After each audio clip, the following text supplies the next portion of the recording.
જય બરાબર બોલાતી નહીં, બધાને થોડું જ્ઞાન બેન ચડી લાગે. સદગુરુ નિરાત મહારાજ. આમ તો ઈશારો કરો તો બધા જાગી જાય, કોઠે આવેલા છે. કેટલા જણા ગુરુ ઉપદેશ લીધેલો છે? હાથ અદ્ધર કરજો. વાહ, તાળીથી વધાવો. અને બીજાને શું વિચાર છે? હમણાં વાર છે શું? હારામ હારું ચોઘડ્યું છે. 84 લાખ યોનીમાં હારામ હારો અવતાર કહેવાય તો હાલ આપણા જોડે છે ને. અને એમાં બધો યોગ છે, ઉત્તમ ઉત્તમ યોગ છે. એટલે આમ તો કોઈનો વિચાર થતો નહીં આવું બધું કરવાનું. કોઈને ભગવાનનું નામ લેવાની આમ હરખ હોય કોઈ દાડો? કોઈ હરખથી કોઈ ભક્તિ કરે છે? તમે જો બહુ કાઠા થઈને ચાણે પતન જઈએ હોય, જ્યારે જો ત્યારે બીજો વિવાહ મંડપ મોડવા નાચવા કૂદવા ગાવામાં બધાને બહુ હરખ હોય, ત્યાં થાક જ ના લાગે. ગમે એટલું તમે બબે વગાડો ને તોય પાછળ જેને પગ ઢેચણ ભાઈ જાય એ ડોશીઓ ઊભી થઈ છે ગાવ. પણ ભજનમાં તાળી ભેગી હાથ ના પડાય, મન રાજી ના થાય. કેમ કે મનને આપણે ખોરાક એવો જ આપ્યો છે જે મનને ગમે એવો આપે. મનને વશ કરે એવું ભાણું આપણે આપ્યું, એટલે આ દશા થતી જાય છે. જેના ઘરમાં કરતાલ નથી, જેના ઘરમાં સાજ નથી, સંગીત નથી, પરમાત્માનું નામ નથી, એની દશા હજુ બગડવાની છે. હાલ તો બગડેલી જ છે. જેના ઘરમાં સંત નથી, સેવા નથી, જે ઘેર કથા નહીં, કીર્તન નહીં, સંત નહીં, મિજબાન નહીં, આવ નહીં, આદર નહીં, નહીં નેણોમાં, એની દશા હજુ બગડશે. આ હું કે તમે કહેશો એવું નહીં, આદિ અનાદિથી આ સનાતન સત્ય છે. પણ જેના હૃદયમાં રામ છે, જેને પરમાત્મા તરફ કંઈક આશા છે, જેને ભગવત ચર્ચા ગમે છે, કેવા કેવા મહાપુરુષો તમે જરાક વિચાર તો કરો કે જે જન્મથી મતલબ એટલા બધા વિવેકી રાજા જનક જેવા અને સુખદેવજી જેવા આટલા બધા જ્ઞાનીઓની સભામાં બેસવાવાળા, પોતે રાજા છે, ઋષિઓ સંતો સાથે ગોષ્ઠી કરવાવાળા, અને છતાંય હવે બેસી જજો ભાઈ, મોડા આવો ને તો બધા દુઃખથી વંદન કરી લે. અમારે કહેવાનો મતલબ કે આવા સમ્રાટ બહુ ધ્યાનથી સાંભળજો હો. આ કોઈ કથા કે વાર્તા નથી, તમારી મારી ભૂલ દેખાડે છે, કોઈ પ્રસંગ છે. આવો સમ્રાટ જો ભરી સભામાં કહી દે કે હજુ મને જ્ઞાન નથી થયું, હજુ મને જમશે એમ સત્ય સમજાયું નથી, એક વાર નહીં 1000 વાર કબૂલ. અને જ્યાં સુધી તમે નહીં સમજાવી શકો ને ત્યાં સુધી હું તમારો સાલ મેળવાનો નથી. એવા ગુરુજનો સંતો સાથીઓ જ્યારે જ્ઞાન ગોષ્ઠી રોજ કરે, પણ હજુ તમે જેમ કહેશો એમ મને નથી આત્મા ઓળખાતો, નથી જીવ ઓળખાતો, નથી મને મુક્તિ મળતી, મને હજુ એ મારા મનના સંશયો સમાધાન થતા નથી. જો આવો પુરુષે પલોઠી વાળીને બેસી જવા તૈયાર હોય તો આપણો કેટલા સમ્રાટ છે. તો પણ જો શરણાગતિ, હમણાં સરસ અમારા જે સંચાલન કરી રહેશે એમને કહ્યું હતું કે ઘણા પ્રશ્નો ગુડાર દો, ઘણું સમજાય નહીં, ઘણું ના સમજાય, ઘણી બધી ગુહ્યતા હોય, પણ ના સમજાય તો શું કરવાનું?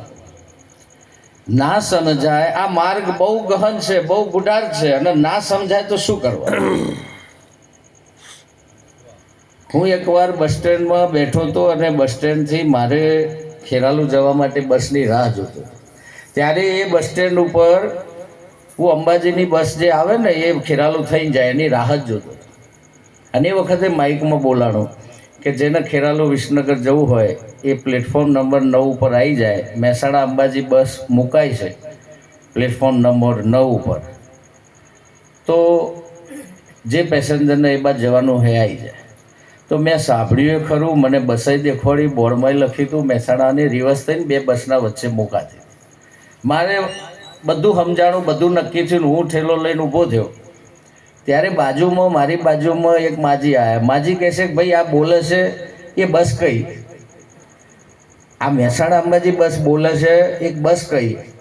મેં કીધું માજીને કોને છે સંભળાય છે, આંખો છે દેખાય છે, બુદ્ધિ એ હારી ભગવાને હાલી છે, આમાં કોઈ ઓછું નહીં, મારે છે એટલું બધું માજીમ છે, પણ છતાં માજી બસનું લક્ષ્ય લઈ શકતા નથી. અહીંયા શું ખૂટતું હશે એમ? આ 5 કર્મેન્દ્રિય, 5 સાધન, 4 અંતસ્કરણ બધું જ મારા જેવું છે એમ, અને બધું કામ કરે છે. જો બેરા બોબડા નોંધડા હોય ને પૂછે ને તો સાહેબ ચાલે કે આ બસ નહીં. આવડી મોટી બસ છે, અંબાજી મહેસાણા અંબાજી લખ્યું છે, અને ત્યાં ત્રીજી સગવડ છે. ના દેખાતું હોય તો સાંભળવા માઇકમાં બોલે છે, છતાં આ માજી પાસે છે પણ પીરસી શકે એવો અગમ અલેખ. હવે સામે છે. મને એ વખતે બ્રેક થઈ કે શું ખૂટે છે માજી, તમને ખબર કેમ નથી પડી? આટલું બધું તમને ઓખો આપી છે, સંભળાય છે, અને પાછો હોભળીને આવ્યો કે ભાઈ આ બોલે છે એ કઈ બસ. આમ ત્યારે ના ખબર પડે તો શું કરવાનું? જે જાણતો હોય ને સાહેબ એનો સંગ કરી લેવો, એને પૂછી લેવું.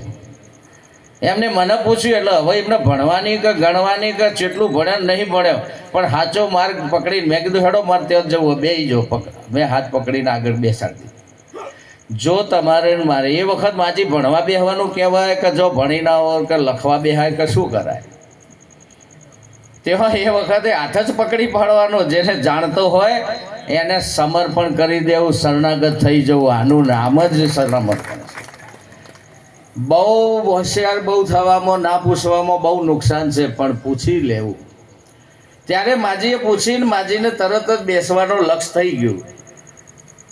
તો આપણે પણ જે વસ્તુ જે ગુહ્યતમ સામે છે, શાસ્ત્રો કે સંતો કે કહે છે શાસ્ત્રો વગાડી ઢોલ, વસ્તુ હોરી લેને મોંઘો માલ મફત વેચાય, ખાલી હાથે સિદ્ધને જ આવે. આ મોંઘા મોંઘી કિંમત આખા સંસારની તમામ વસ્તુ સાહેબ તમે મૂલ્યથી મેળવી શકશો, પણ જ્ઞાન છે ને એ સદગુરુની કૃપા વગર મળતું નથી, અને મફત આપે છે. અહીંયા કીધું છે કે દયા હોય મારા ગુરુદેવની તો ભક્તિમાં આવે, અને મફત આપે છે, કોઈ ચાર્જ લેતો નથી. આ જગતમાં બધું ચાર્જેબલ છે સાહેબ, પણ મારા સદગુરુ સંતના દેશમાં કોઈ ચાર્જ છે. તો પૂછી લેવાનું તમારે શું નુકસાન છે. આમ પૂછો તો કોઈ નુકસાન ખરું? પૈસા તો ખર્ચવાના નથી. મોટામાં મોટું કાઠવું પડતું હોય આ સંસારમાં તો પૈસા ખર્ચવા.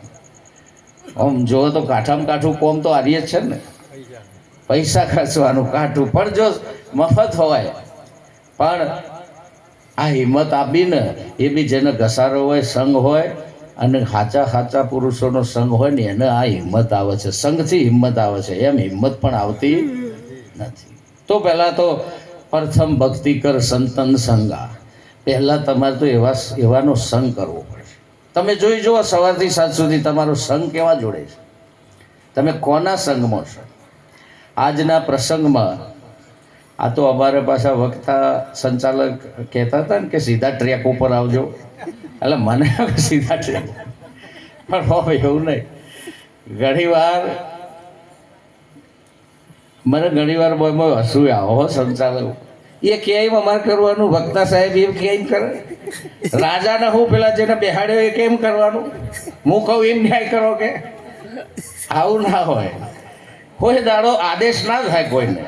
એને શું, એની મોજ શું, સભાને શું જોવે છે, તમને ગમે એવું કે એવું ના મેળા. જેની ભૂમિકા હોય, જે મોજમાં ખીલે અને લાયક હશે એ લેશે. આમાં કોઈ ઓયાની વર રાખીને આપણે બોલવા જઈએ ને, આ તો કદી નહીં લેવાના. જે નહીં લેવાના એ નહીં લેવાના, અને લેવાના છે ને એ સાહેબ જનક જેવો સમ્રાટે બેહી જશે. સુખદેવજી જેવો જન્મનો ત્યાગી સાહેબ, તો એના પિતાને સંતોષ ના થાય કે મારા દીકરાને દ્વૈત અદ્વૈત આત્મા પરમાત્મા બધું જ ખબર પડે છે, એક પણ જવાબ એ ખોટો નથી આવતો. સુખદેવજીને કોઈ પણ પ્રશ્ન પૂછો, આ બ્રહ્માંડ ક્યાંથી ઊભું થયું, આ મન એવું શું છે, જીવ એવું શું છે, પણ પિતાને એવું થયું કે અને ખાલી જ્ઞાન થયું છે, અને હજુ ભક્તિ કે વૈરાગ આજે દેખાય છે ને એ એના કામનું નથી. અને જ્ઞાન તો બધું સાચું છે, જવાબ સાચા આપે છે, બધું સાચું, પણ એનામાં વિવેક નથી. કેવલ જ્ઞાન વિવેક વગર કોઈ કામનું નથી. પિતાને સંતોષ ના થયો. આટલો બધો ભલે વૈરાગી હોય સુખદેવ, પિતાને સંતોષ ના થયો, કેમ કે હેતુ સિદ્ધ ના થયો.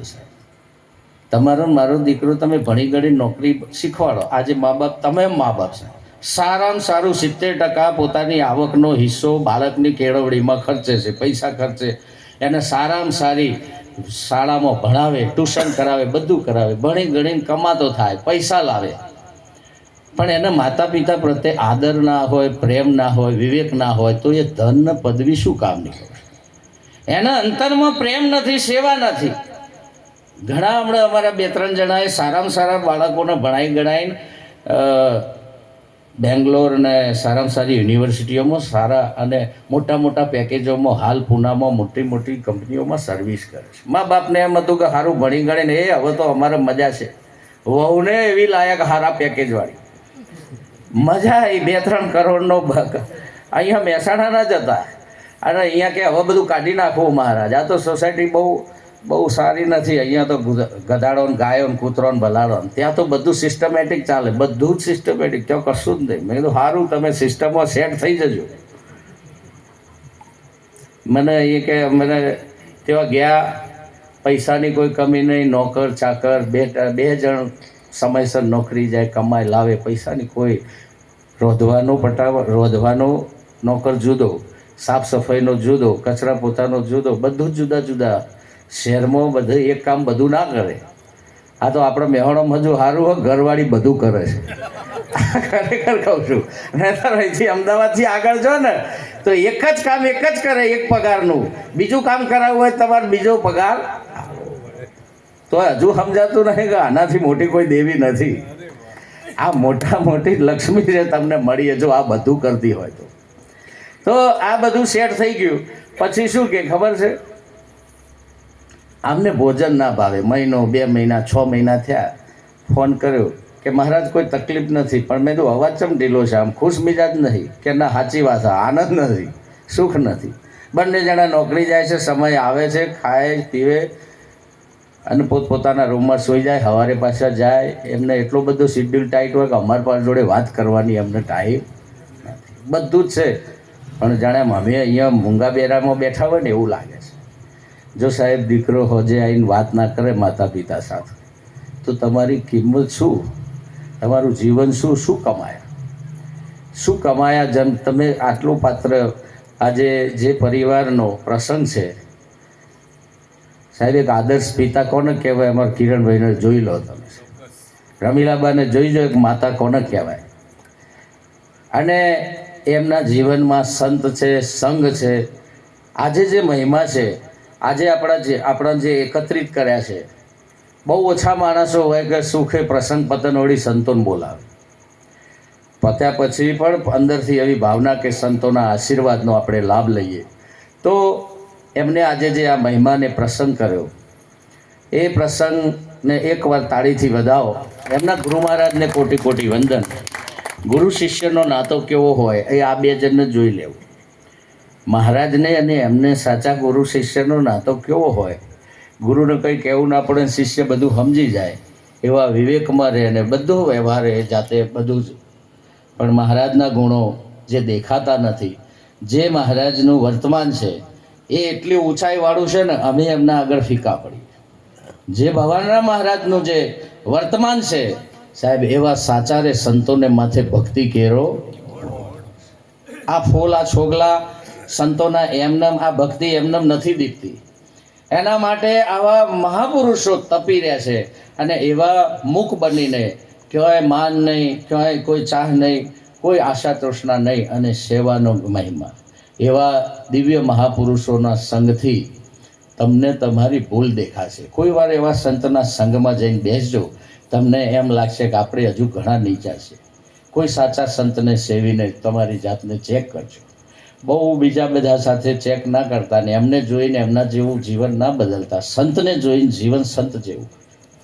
આ સુખદેવજીને એમના દીકરાએ એક જ શિખામણ આલી કે બેટા, જ્ઞાનમાં તું બધો પાવરફુલ છે, પણ મારી એક વાર તને રિક્વેસ્ટ છે કે તું એકવાર જનકજીને મળી પાય. હાલ વર્તમાન સમયમાં જે જનક છે રાજા, એને તું એકવાર મળતા. કે પિતાજી, હવે મને કંઈક ઉણપ લાગતી નથી, પણ કે ચલો તમારો પિતાનો આદેશ છે તો હું જઉં એક. સુખદેવજી જનકની મુલાકાતે જાય છે. વ્યાસજી તો જાણ કરી દે છે કે આને થોડો વિવેક શીખવાડજો.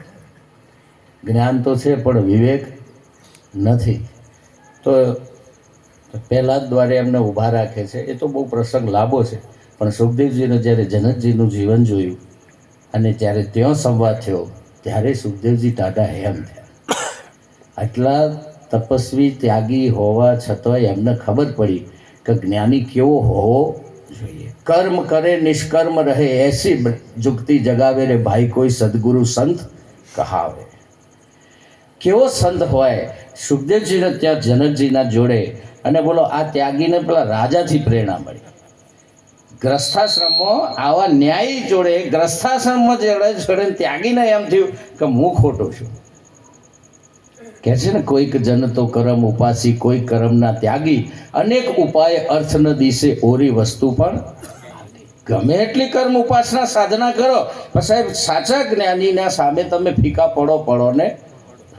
આવો મહિમા વારંવાર વખતે અમારે કહેતા હતા, સંત તરફ ઇશારો કરતા હતા. આજે કેવા પુરુષો મળ્યા છે, એ ભાષા કોણ સમજી શકે?